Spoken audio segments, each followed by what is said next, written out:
Sí, doctor, sí se ve. Y entonces hoy día vamos a hablar del examen físico, ¿ya? Ayer hablamos del examen, de la historia clínica, y hoy vamos a conversar, ayer también conversamos la parte de la anamnesis, la afiliación, los antecedentes, la enfermedad actual, conversamos ayer, ¿no? Entonces hoy día vamos a conversar del examen físico. ¿De ayer hubo alguna duda, algo? ¿Me escuchan? ¿Ayer hubo alguna duda, algo?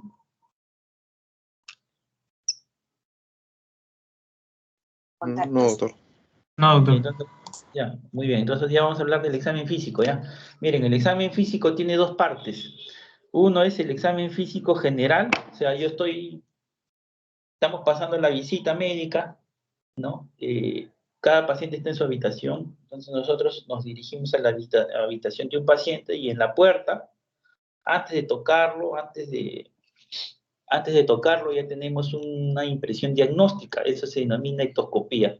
El examen físico empieza desde que nosotros estamos viendo al paciente. El paciente de repente viene al consultorio, estamos en una consulta externa y el paciente está entrando por la puerta del consultorio. Nosotros ya desde que el paciente está caminando, miramos su cara, miramos su piel, miramos su facie, miramos su constitución, entonces ya ahí empezamos el examen físico, ¿no? Vemos su estado nutricional, su hidratación, entonces ahí ya se denomina ectoscopía.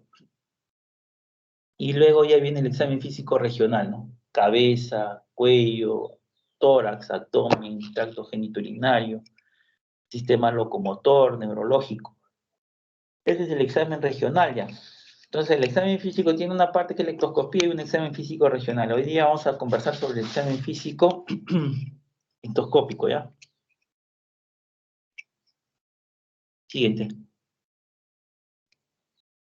Entonces el examen físico general o ectoscopía vamos a tener en cuenta la fase, la actitud, el biotipo, la talla, el peso, la piel y mucosas. Vamos a ver el decúbito dorsal, ¿no? Que es la actitud, ¿no? La actitud nos vamos a referir al decúbito dorsal activo o pasivo. La fase, la marcha. Siguiente.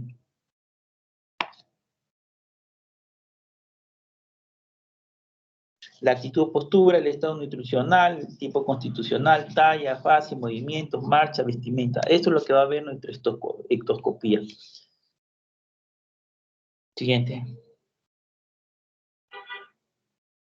Vamos a empezar en la actitud. Cuando tenemos un paciente en decúbito dorsal, sea boca arriba, decimos que el paciente está en decúbito dorsal o en decúbito supino, boca hacia arriba, ¿no? Si está boca abajo, decimos decúbito ventral o decúbito prono. Si el paciente está al lado derecho o al lado izquierdo, decimos decúbito lateral izquierdo o decúbito lateral derecho. Ya. Siguiente.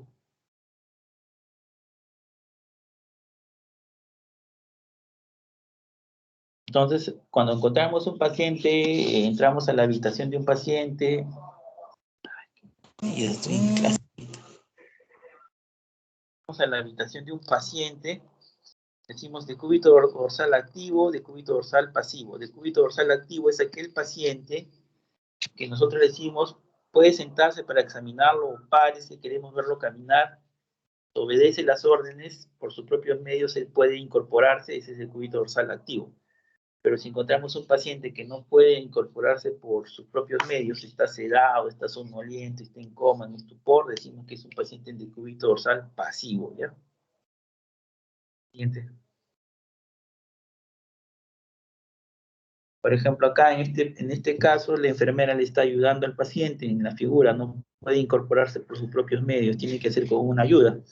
Eso se denomina decúbito dorsal pasivo, ¿ya? Siguiente. Acá tenemos el decúbito lateral, en este caso un decúbito lateral. En este caso es el decúbito lateral derecho. Siguiente. Ahora, nosotros tenemos que ver que existen otras actitudes o posturas que pueden ser, que puede adoptar el paciente para aliviar un síntoma determinado. Por ejemplo, en los pacientes renales hemos mencionado que los pacientes renales, en la clase hace unos minutos, presenta mayor retención de agua, presenta mayor predisposición a hacer edema, ¿no? Edema de miembros inferiores, hacer una sarca, pero también puede llegar al paciente a presentar un edema agudo de pulmón. Entonces, cuando el paciente tiene un edema agudo de pulmón, el paciente no tolera el decúbito dorsal, o sea, no tolera estar echado en plano, no tolera. Entonces, el paciente, como ven ahí en la figura del centro, hay un señor que tenga una silla. A ver, se cortó. Ya, ahí. Ahí ven en la figura del centro un señor que tenga una silla con su pijama, y al costado ven una placa, ¿no? Una placa tipo con infiltrado blanco, tipo en alas de mariposa, que traduce un edema agudo de pulmón. Entonces, esa posición que tiene el paciente con edema agudo de pulmón, que dice que cuando esté hinchado en el decúbito dorsal en la cama, se ahoga, y que el síntoma le alivia al sentarse, porque el señor ha estado durmiendo, está con su pijama, se levantó y se sentó en una silla porque se ahogaba, y solo así dice que le calma el síntoma. Eso se denomina ortopnea, ¿ya? Esa es la actitud o postura ortopnéica. Eso nos indica, nos indica edema agudo de pulmón, ¿ya? El edema agudo de pulmón puede ser cardíaco, puede ser renal. Son dos causas, cardíaco o renal. Las causas más frecuentes de edema agudo de pulmón. Entonces, la posición que adopta de sentado para aliviar los síntomas se denomina posición ortopnéica. ¿Se fue, doctor, la pantalla?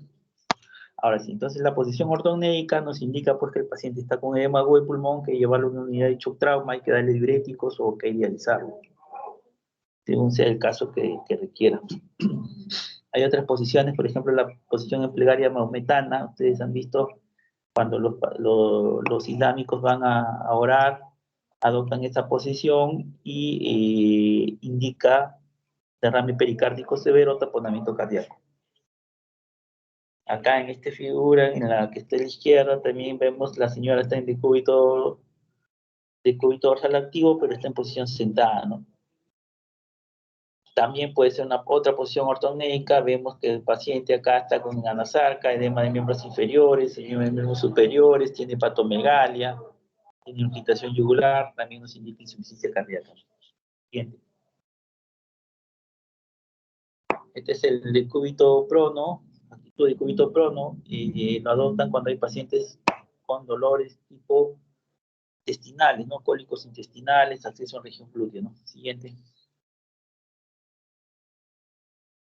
Esta es la actitud en gatillo de fusil.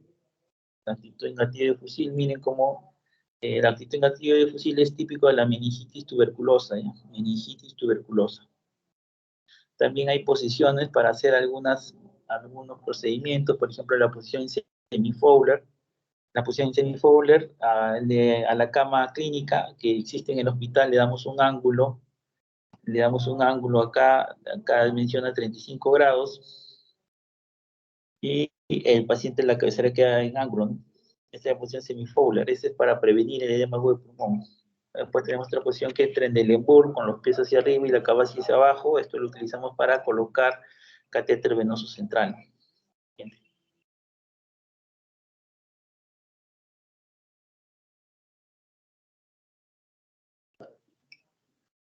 Siguiente.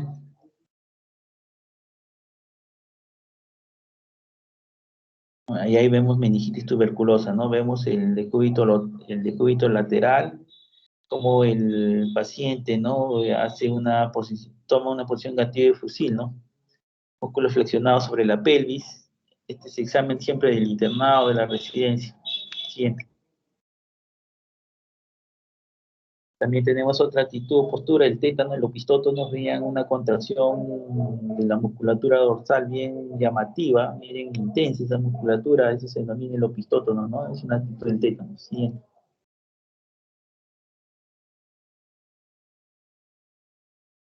También puede haber el emprostótono, miren cómo hay una flexión como en posición de feto, ¿no? Siguiente. Siguiente. ¿En qué decúbito dorsal está este paciente? ¿Pasivo o activo? ¿A doctores? Pasivo. ¿Es de cúbito supino o de cúbito prono? Supino. Y no, muy bien. Ya, siguiente. También tenemos la fascie. La fascie, cuando corresponde a alguna enfermedad podemos mencionarla, pero cuando no sucede así, podemos describir en la historia clínica de fascie no característica. Paciente de fascie no característica quiere decir que es una fascie que no concuerda con las enfermedades que describen, ¿no? La clínica. Por ejemplo, acá vemos la fascie hipocrática con los rasgos afilados, paciente con rasgos afilados, ojos hundidos, ¿ya? Esto corresponde a una peritonitis aguda o un paciente en estado de shock, ¿no? Esta es la fascie hipocrática.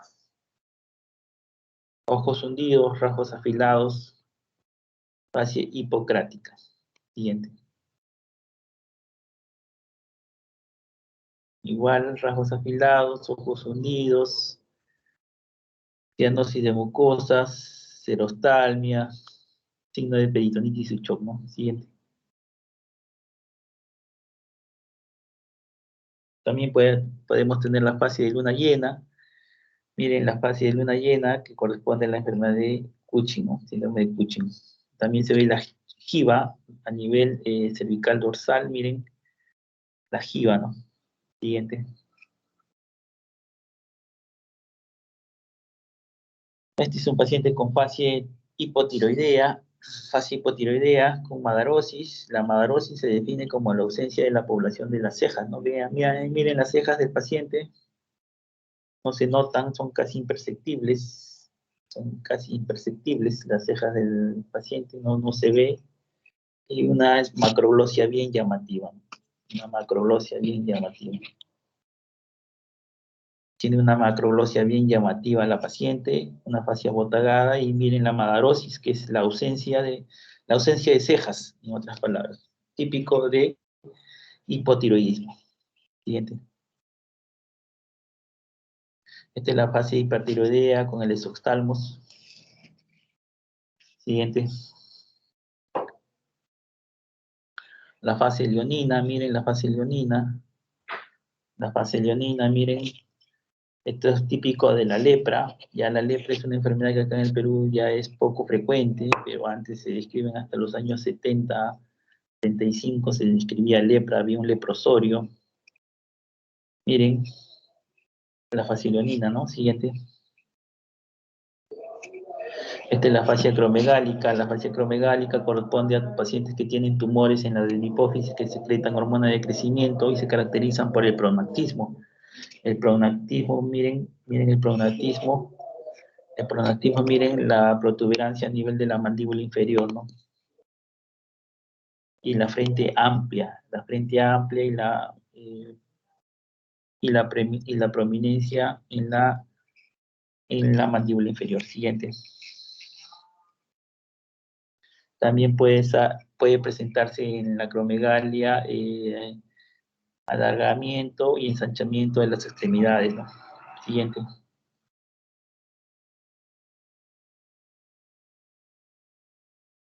También vemos la fascia lúpica, miren las alas de eritema en alas de mariposa, sobre todo en mujeres, fascia lúpica, ¿no? Que hacen enfermedad renal con frecuencia, ¿no?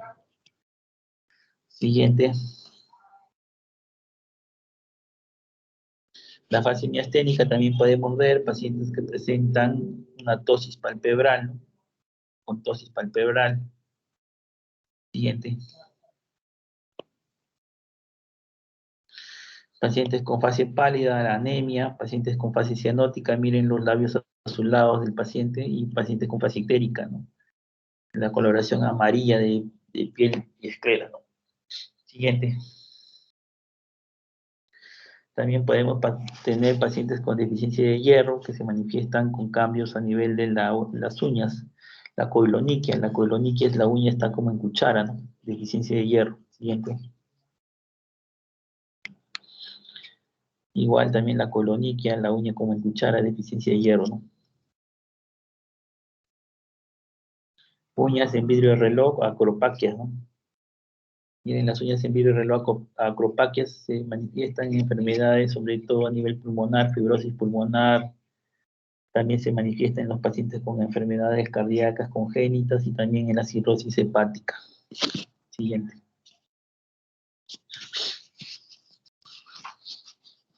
La onicofagia, ¿no? Niños con parasitosis. Siguiente. También hay la onicolisis.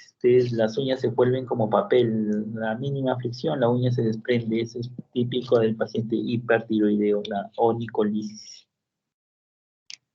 Siguiente. Las uñas en reloj ya mencionamos que se presentan en pacientes con fibrosis pulmonar, cirrosis hepática, enfermedades congénitas cardíacas, cualquier enfermedad inflamatoria, cirrosis hepática, etcétera, etcétera. Siguiente. Acá vemos la palidez de las pies y mucosas, vemos ahí la conjuntiva de la paciente bien pálida, ahí compara la mano con el médico que le examina y el médico de la paciente, miren cómo está recontra pálida la señora. Siguiente. Cuando vemos un paciente que tiene un déficit de vitamina B12 y está anémico, vemos, hacemos sacar la lengua, miren la lengua está depapilada, es una lengua frambuesada, miren la lengua depapilada, no sé qué se llaman las papilas, ¿no? Eso ya nos dice que el paciente tiene un déficit en vitamina B12. Para eso nos sirve ver la lengua, ¿no? Siguiente. Lengua depapilada, glossitis por anemia perniciosa, déficit de vitamina B12, ¿ya? Siguiente. También podemos ver el eritema, miren cómo en la pierna derecha este paciente está bien eritematosa, con una pústula ahí, pus, que está ya por reventar, ¿no? Es una infección bacteriana del tejido celular subcutáneo, eso se denomina la celulitis. Siguiente. Ascitis, ¿no? Hipertensión portal, miren cómo está la hipertensión portal. Siguiente. Acá tenemos la lipodistrofia relacionada al VIH. Miren cómo el paciente presenta una atrofia de la bola de Bichar, rasgos afilados. Y miren cómo va, siguiente, cómo se redistribuye el tejido celular subcutáneo, ¿no? A pesar que tiene aquí, a pesar que pueden presentar atrofia de la bola de Bichar, miren en la parte posterior cómo presentan una jiba, ¿no? De tejido celular subcutáneo redistribuido. Siguiente. Estas son las candidiasis, miren las placas blancas de candidiasis, miren cómo están las placas blancas, algodonosas, es hongo, ¿no? Hongo por cándida. ¿Quiénes lo presentan? Los pacientes inmunodeprimidos que utilizan que tienen VIH o usan corticoides vía oral, ¿no? Siguiente.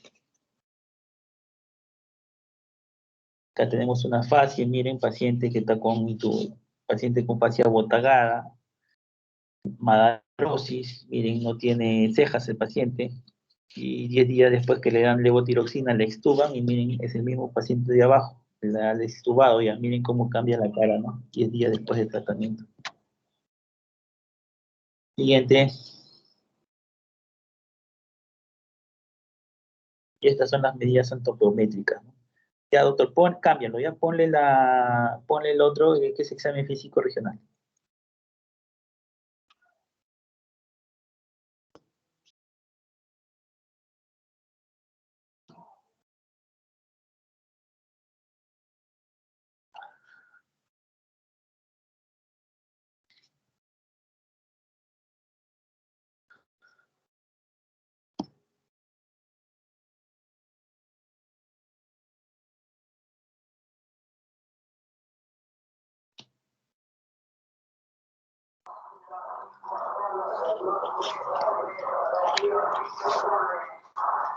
Entonces ahora vamos a hablar del examen físico regional a nivel renal. Siguiente.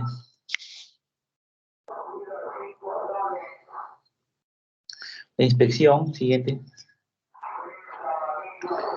Siguiente. Entonces lo que a mí me interesa acá, la fase paciente con...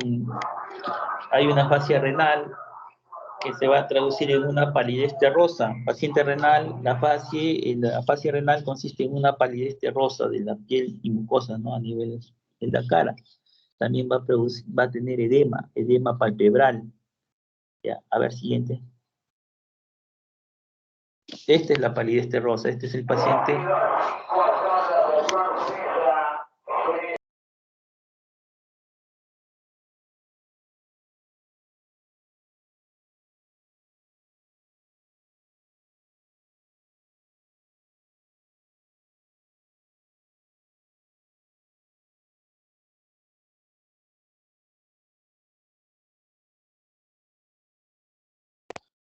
Este es el paciente con fascia renal, miren la palidez terrosa, miren la señora que está en la mano izquierda, miren cómo está un color marrón, marrón tenue.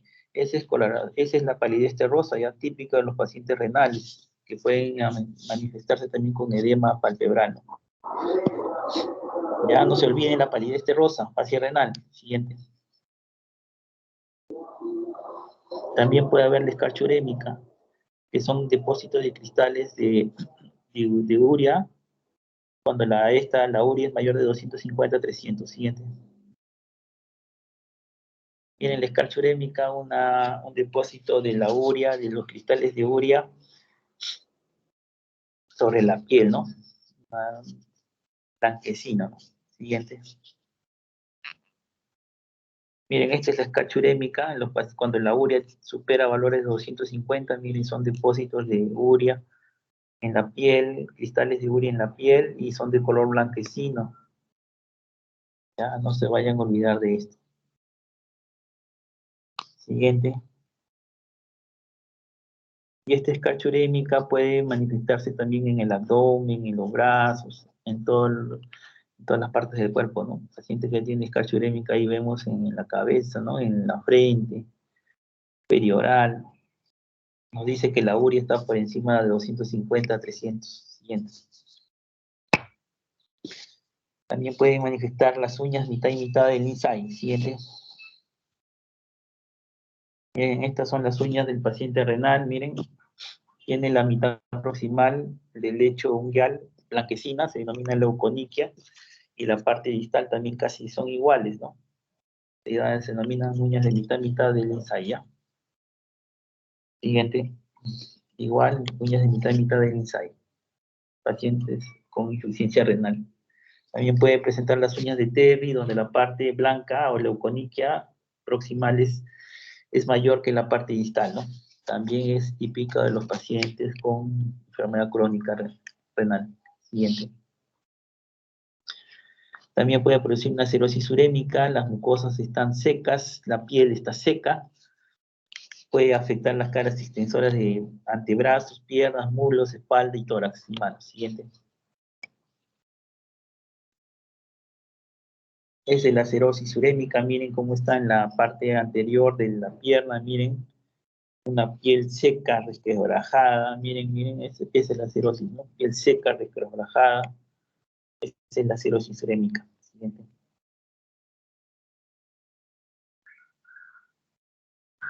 Miren, la cirrosis urémica, miren. La cirrosis urémica, la piel seca, resquebrajada. Siguiente.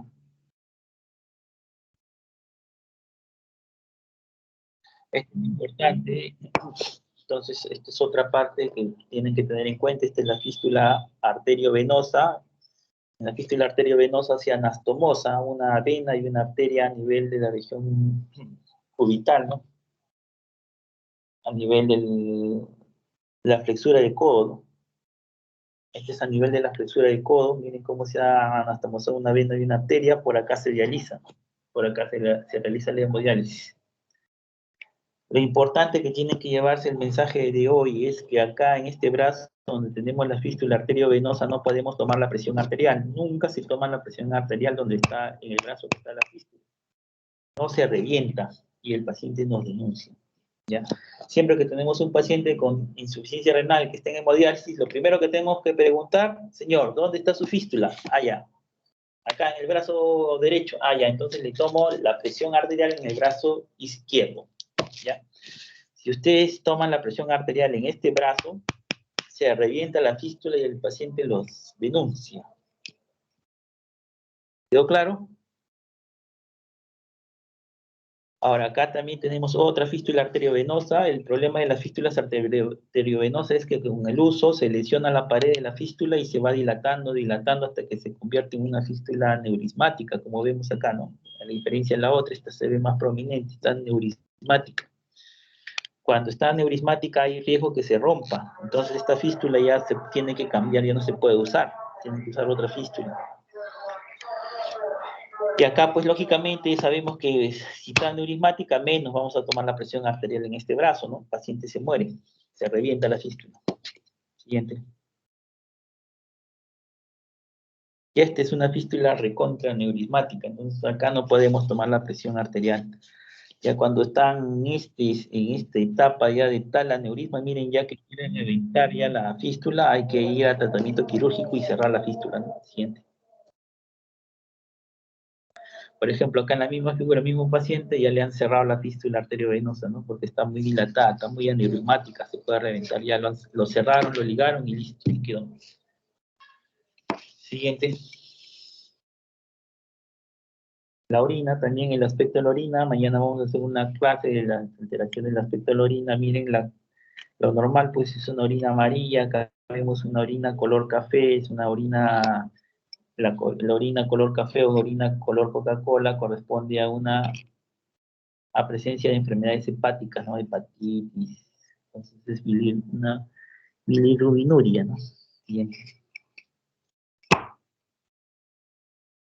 Acá tenemos un paciente, la inspección, este es un paciente con, vamos a empezar la descripción ectoscópica.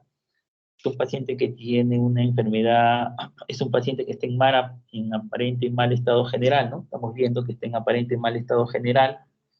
Está en mal estado de hidratación porque si vemos está edematizada, tiene un edema de párpados, edema palpebral, tiene edema de los brazos, miren el brazo cómo está edematizado, el abdomen también está edematizado con una piel de naranja, miren cómo está, ¿ven? También las piernas, también están los muslos, se ven edematizados, entonces se dice que tengo una anasarca. Paciente entonces, mal estado general, aparente mal estado general, mal estado de hidratación porque está sobrehidratada en anasarca, y está en mal estado de nutrición también, ¿no?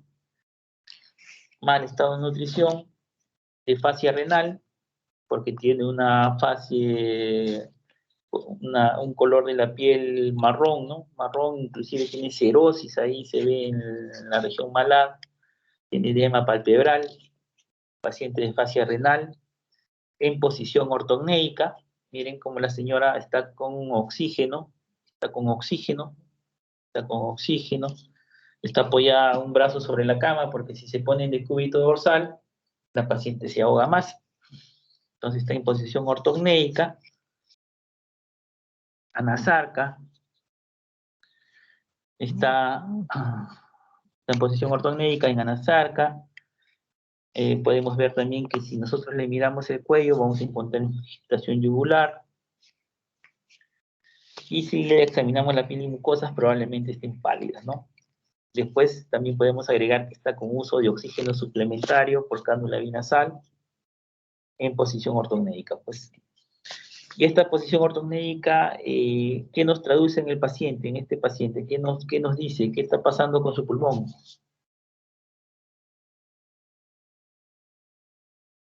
Se está congestionando y hay edema de pulmón. Edema de pulmón. Sí, edema de pulmón, ¿no? Este es un paciente con enfermedad renal crónica que está haciendo edema agudo de pulmón, ¿ya? Pero en la descripción semiológica de la ectoscopía tenemos que decir paciente en mal estado general, mal estado de hidratación, mal estado de nutrición, anasarca, paciente con fascia renal, coma, en posición ortognéica, piel y mucosas pálidas, con oxígeno suplementario por cánula binasal. Listo, con eso ya hemos hecho nuestra ectoscopía. ¿Quedó claro? Está adoptando esta posición porque el paciente no tolera el decúbito dorsal por la ortopnea, ¿no? Está haciendo edema agudo de pulmón. ¿Qué tratamiento le darían? ¿Le daríamos 2 litros de suero a este paciente? ¿Qué dicen? ¿Le damos destroza porque no come? No quiere comer. A ver, ¿qué dicen? A ver.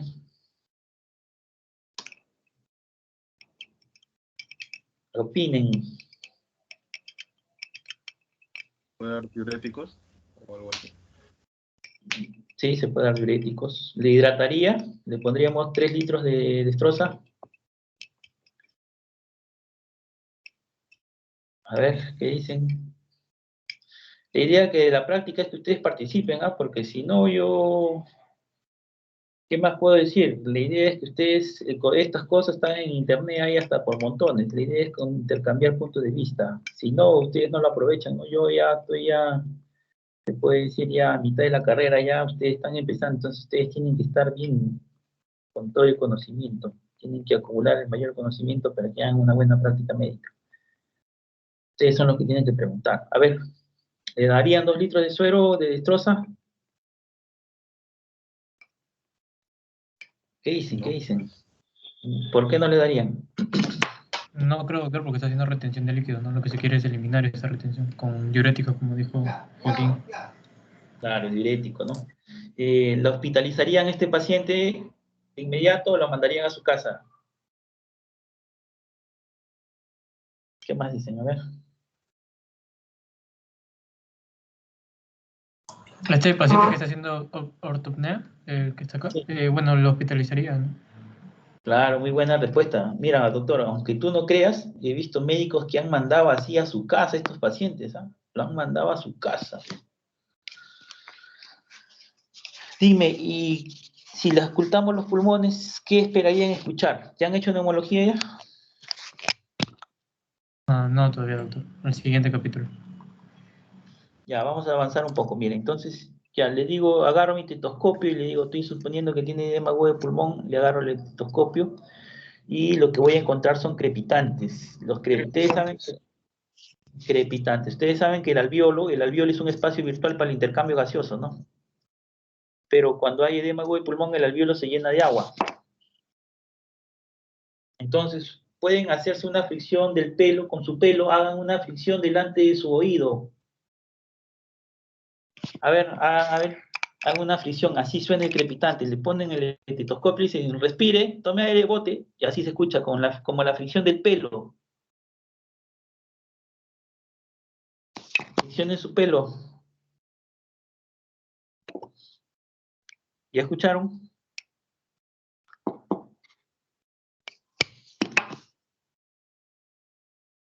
Sí, doctor. Ya, eso es lo que escuchan, pero lo escuchan en 2/3 inferiores de ambos campos pulmonares, o sea, en 2/3, en 3/3 dividen el pulmón, en los 2/3 inferiores van a escuchar los crepitantes. El paciente está congestionado, ¿no? También escuchan crepitantes en neumonía, pero en neumonía solamente lo escuchan en las bases nada más. Por ejemplo, en la base derecha solo ahí nada más. Eso es neumonía. Pero cuando ya es en ambos pulmones, en los 2/3 inferiores, ya es ese edema agudo del pulmón ya. ¿Quedó claro? Sí, doctor. Entonces, este paciente le tomo la frecuencia cardíaca y está con 40 de frecuencia cardíaca. ¿Qué dicen? ¿Qué opinan? ¿Qué sucede con el paciente? Tiene 40 de frecuencia cardíaca esta señora.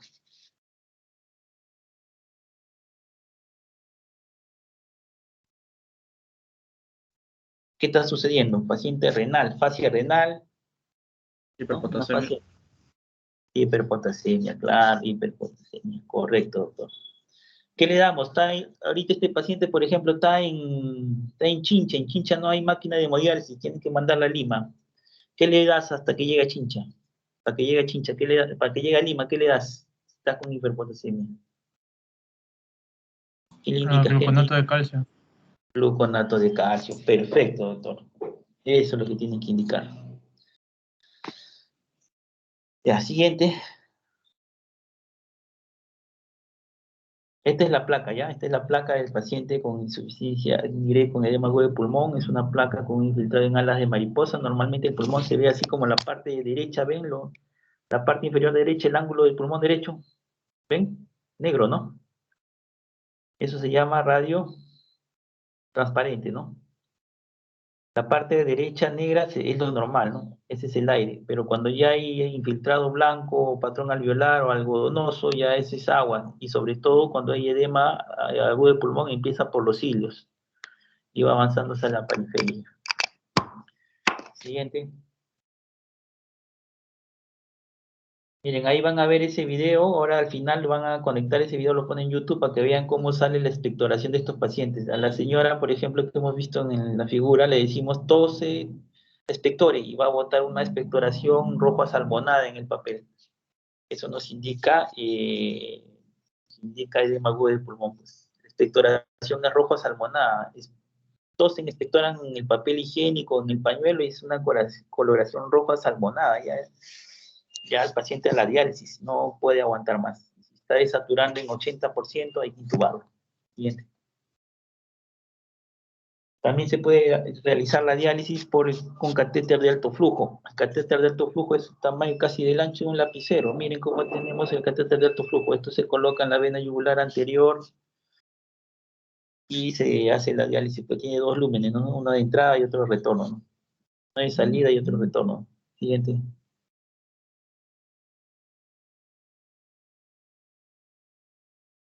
Miren, ahí está el catéter, miren el catéter temporal, miren cómo lo dializan, por ahí ese catéter se dializa, ese es el catéter de alto flujo. Temporal dura 6 meses nada más, ¿ya? Y este es el Permancac, que es un catéter tunelizado, también va a la vena yugular anterior y dura 2 años. Siguiente. Palpación. Siguiente. Siguiente. Entonces la palpación, tenemos la palpación, la maniobra de Guyon, sí, sí.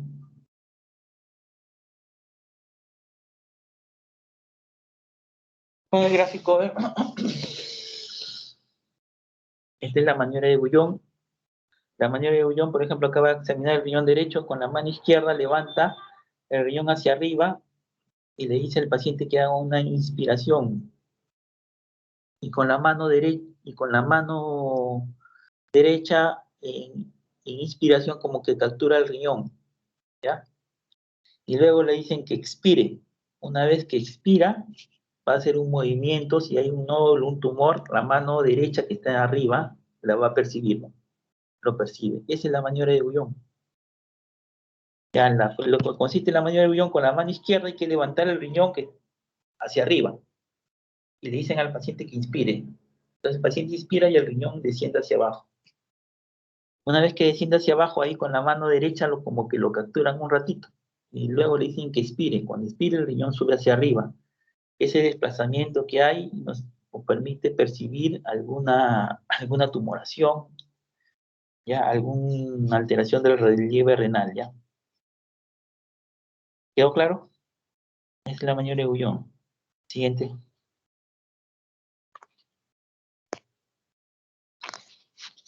Esta es la maniobra de Glenard. Glenard también igual. Le dicen que el paciente inspire y capturan el riñón, ¿no? Con la mano izquierda y con la mano derecha, una vez que expira, el riñón sale y juega un relieve, ¿no? Se mueve el riñón y juega un relieve y ahí pues palpan algún tipo de relieve. Siguiente. Este es el método de Goblet, es el mismo que el Guyon, sino que está apoyado, parado, con la rodilla doblada sobre la silla, ¿no? Es lo mismo que el Guyon, es el método de Goblet. Siguiente.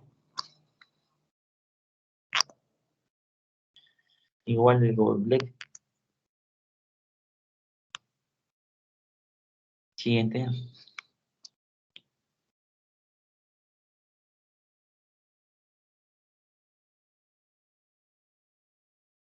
El método de Israel también es el mismo que el Guyon, pero en decúbito lateral.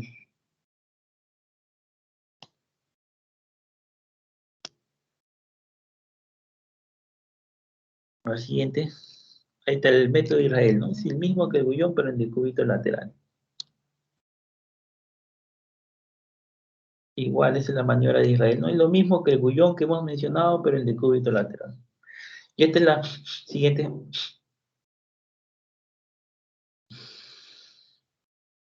Y esta sí es la percusión de Murphy, ya esta sí tienen que tenerlo en cuenta, no se olviden, ¿ah?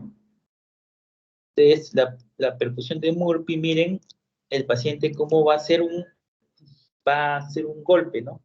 Por ejemplo, acá está haciendo un golpe pone la mano, los dedos, y luego encima de los dedos hace una percusión, percute, ¿no? Golpea. Si el paciente, en la fosa renal, si el paciente tiene litiasis renal o pielonefritis, es positivo cuando manifiesta dolor. Ay, me duele. Dice. O acá también con el puño cerrado golpea sobre la fosa renal, golpea así. Golpea y si hay dolor, despacio, ¿no? Golpean lógicamente despacio. Si repercute dolor, tenemos que pensar en cálculo renal, litiasis renal o pielonefritis, ¿ya? Esta es la percusión de Mulpi. Siguiente.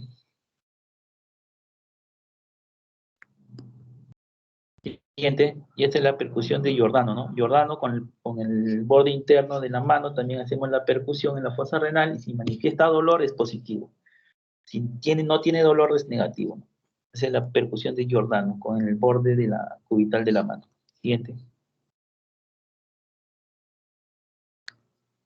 Siguiente. A ver, doctores, ¿corre? Ya no. Ahí acabó. Listo, ahí acabó. Muy bien. Bueno, mañana, a ver, coordinen si vamos a hacer clase teórica mañana. Yo quiero acabar las clases teóricas esta semana ya con ustedes. Me avisan, ¿ya?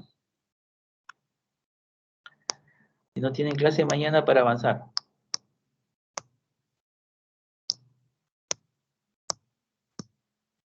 ¿Hasta acá alguna pregunta? Doctor, una consulta. Es algo así como que yo, una experiencia, ¿no? Bueno, una experiencia, no, es un paciente conocido. Ya es adulto mayor, ya tiene 89 años. Tiene insuficiencia crónica, insuficiencia renal crónica. Y hace poquito entró a paro, ¿no? Nunca se ha hecho diálisis. Ah, ese es Pero el ya, potasio. Ese es el ajá, pero potasio. claro, ya tiene 89 años, ya no se puede hacer diálisis o ya no por la edad. No hay contraindicación, la edad no es una contraindicación para la hemodiálisis, ¿ah? No es una contraindicación. El problema, ¿sabes cuál, doctor? Ya acabamos, manejamos ya el aspecto ético, ¿no? Un paciente de 89 años ya es poco recuperable. Yo en particular, si es que en algún momento me indican diálisis, yo no aceptaría. Es bien doloroso, doctor. Imagínate que te hinquen 3 veces a la semana con agujas. Sí, pues sí. Es un maltrato. Ya lo que nosotros tenemos que ver es que ya pues como humanos, ¿no? En realidad el tiempo que vive un humano es poco. 80 años, 90 años es poco. Todos los órganos se desgastan, es la evolución natural de la vida, no podemos evitar el desenlace final ni con diálisis, nada. Solamente prolongamos el dolor del paciente. Es dolorosísimo la diálisis. Yo si fuera mi familiar no lo dializaría. No. Su diurético, su medicamento, su morfina, en este caso, acá viene el tratamiento, ¿no? Porque es doloroso la urea ocasiona unas molestias, quema las mucosas, desorienta al paciente, da hasta dolor de hueso le da. Sedarlo, nada más, doctor, hay que sedarlo, que no tenga dolor y que poco a poco el organismo pues ya se va apagando, ¿no? Sí, doctor, y otra consulta. ¿Es recomendable un paciente que está con diálisis, no hemodiálisis, un día antes de la sesión que tiene, puede darse su gusto de comer carne, todo lo que quieras, o de preferencia Sí, no? sí, pues, mire, si es un paciente de edad ya puede comer, ¿no? Lo que sí no hay que recomendar a los pacientes que con diálisis que no tomen agua. Lo más que restringir el agua. El agua es el problema. El agua, inclusive hay una dieta R1, R2, R3 que le miden la cantidad de proteínas. Pero si ya es un paciente de edad avanzada, ya que se dé sus gustos, ya que disfrute la vida, ya, porque ya como se dice, ya la diálisis es algo paliativo, no es curativo la diálisis, solo es paliativo. Puede ser fines curativos cuando, por ejemplo, un paciente joven de 40 años va a la diálisis y está esperando un trasplante renal, ahí podría tener sentido, ¿no? Pero un paciente de 89 años ya como que ya si, por ejemplo, un paciente de 70 años va a la diálisis, ya no, ya, maltratarlo, ya. Es diferente, ¿no? El enfoque si es un paciente de 40 años, 50 años, que todavía puede ir a un trasplante renal, ¿no? Ahí todavía tendría la expectativa de estar en la diálisis, pero si no es con ese fin, yo creo que sería maltratarlo más al paciente.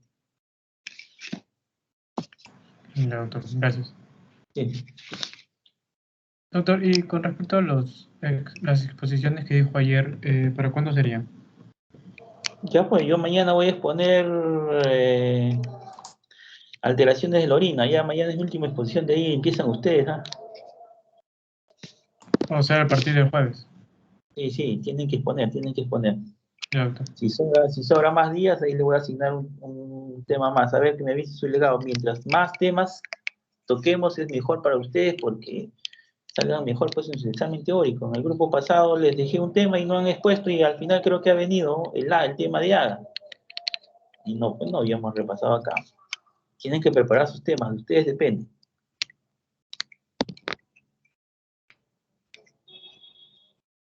Ya, Doctor, una entonces, pregunta. Comenzamos sí, Es, sí, eh, o sea, sí, ¿es un seminario por práctica sí, o se van a hacer? tienen que presentar un tema, ya les indica ella a su delegado, tienen que presentar el tema completo, cada uno, diagnóstico, tratamiento, examen clínico, definición, etiología, criterios diagnósticos, todo. Y al final me presentan un caso clínico relacionado al tema. Si es infección urinaria, un caso clínico de infección urinaria de internet, ¿no? Si es síndrome nefrótico, igual, un caso clínico de internet.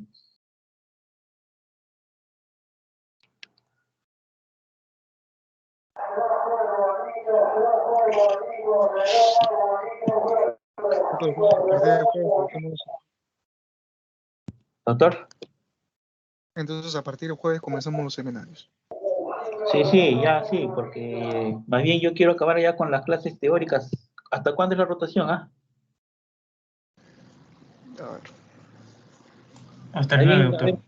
ya más bien, a ver, cuenten Sí. si los cinco días alcanzan, ah, si sobran más días para darle más temas, porque es mejor que ustedes expongan más, tocar más temas para que salgan bien en su examen teórico y de pasada aprenden más, pues.